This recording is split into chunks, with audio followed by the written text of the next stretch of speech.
You have to go 12 months without a period, and then you can look back and say, that was it. By itself, that is not a complication. We don't have problems with that. It's leading up to it that drives most of us crazy. And that period of time can be 6 to 7 years coming up. The first thing that'll go on is your ovaries make the hormones. You have eggs inside your ovaries, and they're little hormone factories, and they're making progesterone, and they're making estrogen, and life is good, and then we start using up the eggs. And the first hormone we'll miss out on will be progesterone. And the way that will affect us is your periods will change. They'll be shorter, they'll be longer, they'll be lighter, they'll be heavier. Anything goes, but they'll be different. And that from that point on, you can guesstimate it'll be about 5 years before you're done with this, as an average. Everyone gets to be different.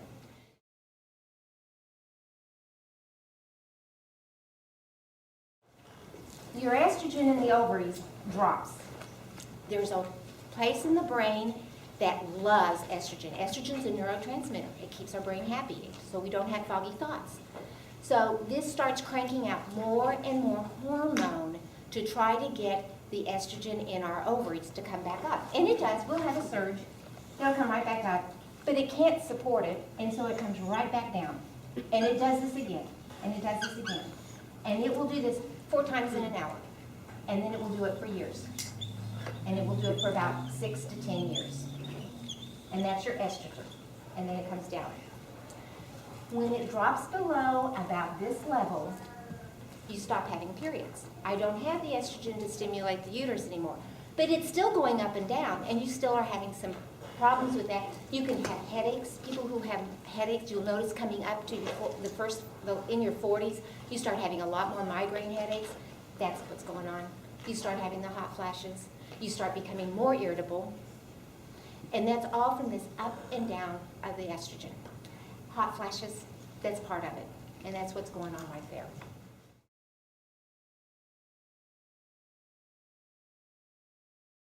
%8% of people have the hot flashes.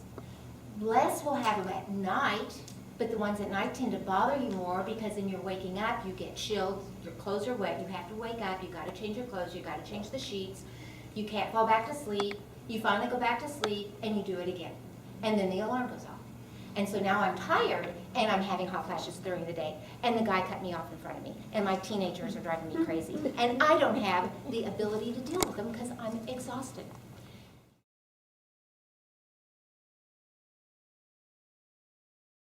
If you smoke, please stop. And we got away with a lot of sins as teenagers and young in our 20s and 30s, but they're all going to start catching up with us now. The extra parties you went to, the desserts you were choosing, the lack of exercise. When you're 30 and 40, your body can still bounce back. It's going to start slowing down, and you're going to start paying for that now. So now's the time to really get your house in order. It's time to kind of realize that you've got to keep this organ moving because you want to live to be 100, and you want the brain working, and you want the body working. They want you to exercise a lot.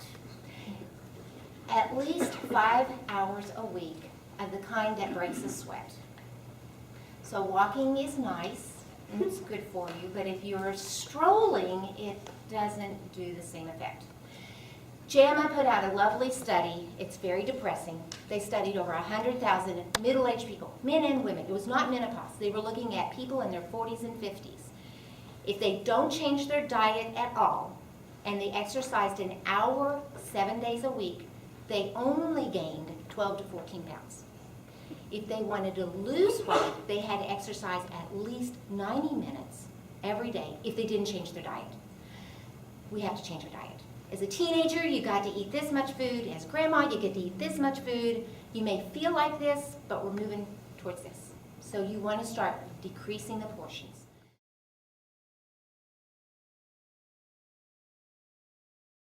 The heavier you are, the worse your hot flashes are. You don't have a way to dissipate the heat. It's kind of like insulation, like you've got your blanket. So you want to try to, work on the diets. I'm a big proponent of Weight Watchers, but it doesn't seem to work as well in this period of time. Carbohydrates seem to be a little more difficult for us to manage. So more of the high protein, low carb diets seem to work a little better for this little phase that we're in.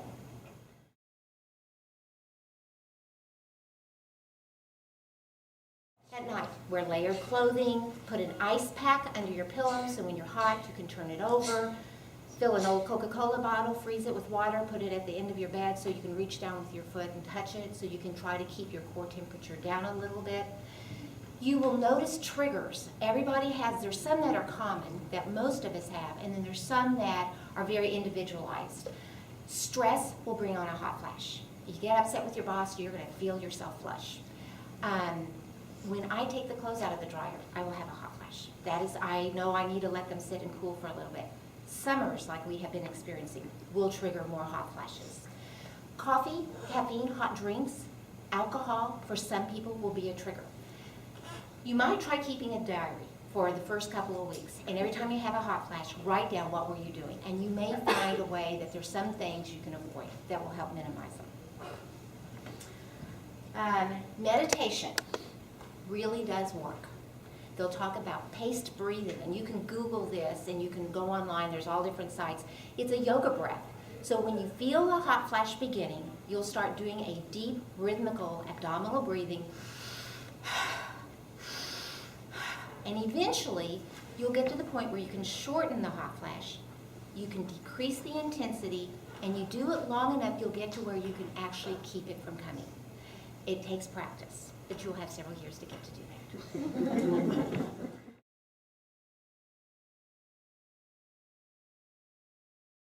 Black cohosh really does seem to help. It doesn't help severe hot flashes, it'll help mild ones. But you can use it, and you'll find that over the counter. Rimafen and Estroven both have black cohosh. Be careful of some of the really off-name brands. Some of the studies have been done, and black cohosh supplement had no black cohosh in it. So stick with the ones that are more reliable names, because it's a dietary substance, it's not a medication, it is not monitored the same manner. Red clover was looked at, and they looked at about 56 people, but it's one of those, they only looked at it for about 4 weeks, and it looked like it had some benefit to it. I'd be cautious. If you use it a small amount and you don't notice a difference, then I would go ahead and move on to trying something different.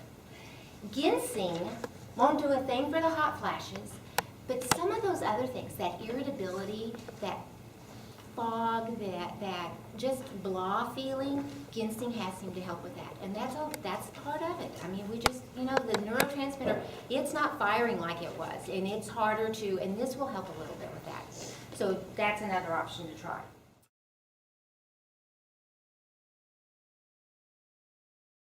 Kava, K-A-V-A, can do harm.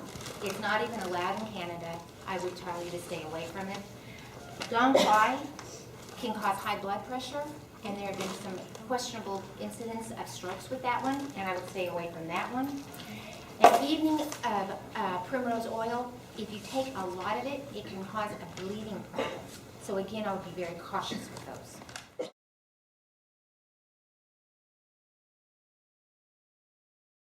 When we talk about how to get rid of all these symptoms, it's all caused from estrogen. Estrogen's the gold standard. I give you estrogen, I can get rid of most of your symptoms. But I'm going to have some side effects we're going to have to watch about. And what they plan now, I've walked around, is the way sort of hormonal therapy, the idea of it, is I'm going to put you on the same dose. It doesn't have to be as high as you were, but it's going to be the same. It's going to be a constant dose, so your body can adjust to the dose that you were just given. And after about a year or so, I'm going to decrease the dose. And for about a month, you won't like me, and then you'll readjust to it, and you'll do fine. And I'm going to give you stairs to walk down so that the symptoms are not so dramatic. And that's sort of the theory behind hormone therapy. Okay, some women cannot take estrogen. They've had breast cancer, they've had problems, they've had a stroke, they've had a blood clot, or they just do not want to take the risk. They have a strong family history. There are other medications that work almost as good. Not quite. I mean, like I said, estrogen's the gold standard. We use that to compare everything to. But if I looked at the brain, and this is my brain, and here's this section I was telling you about that's telling the ovaries to make estrogen. And it's getting irritated, and it's getting inflamed because this is not making estrogen, and so it's speeding up. And the area right next to it is your thermostat. So now you have the hot flushes and the cold flow. This area underneath here likes serotonin. Serotonin's another one of those neurotransmitters. If I give you something that will increase your serotonin, I can calm this down. It's kind of like Advil for the brain. So, and there is a certain class of antidepressants that work by increasing your serotonin. I'm not treating your depression. I'm trying to increase your serotonin by using an antidepressant. I'm going a back door to try to get there.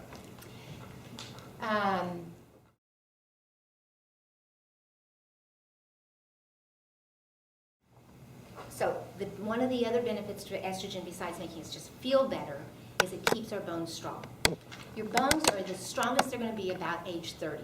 And then starting at age 30, men and women, we all start losing bone by about 0.5% until we go through menopause. And then when we go through menopause for about 5 years, we lose bone 1 to 2%, almost 4 times faster.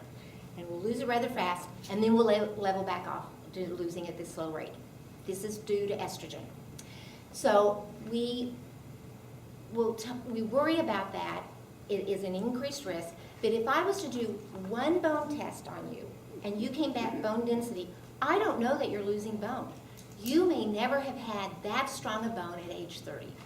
So the term bone loss for a low bone density is sort of a misnomer. You need to have 2 tests so I can see that you've lost bone or you're stable at that.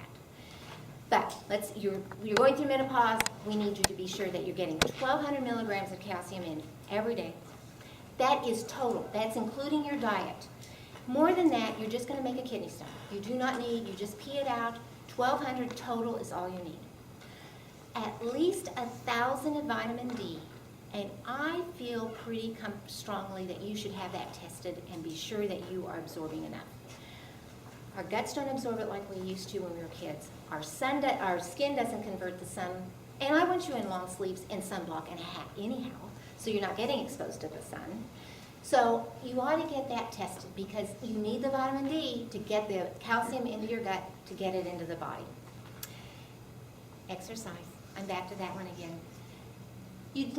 Your skeleton will grow as strong as the demand put on it. If you are climbing stairs, if you are hiking, if you put some extra weights in your pocket, your skeleton will grow stronger because there's more of a demand put on it. If you're swimming, it's great for your heart, it's great for your blood vessels. It does nothing for your bones because the water is lifting all the weight off the skeleton. There's no demand put on the skeleton. So again, we come back to exercise. Weight bearing is the term they're using because and that's just to keep it, it's just working in a pool does not count. I want stress plus gentle stress put on the skeleton.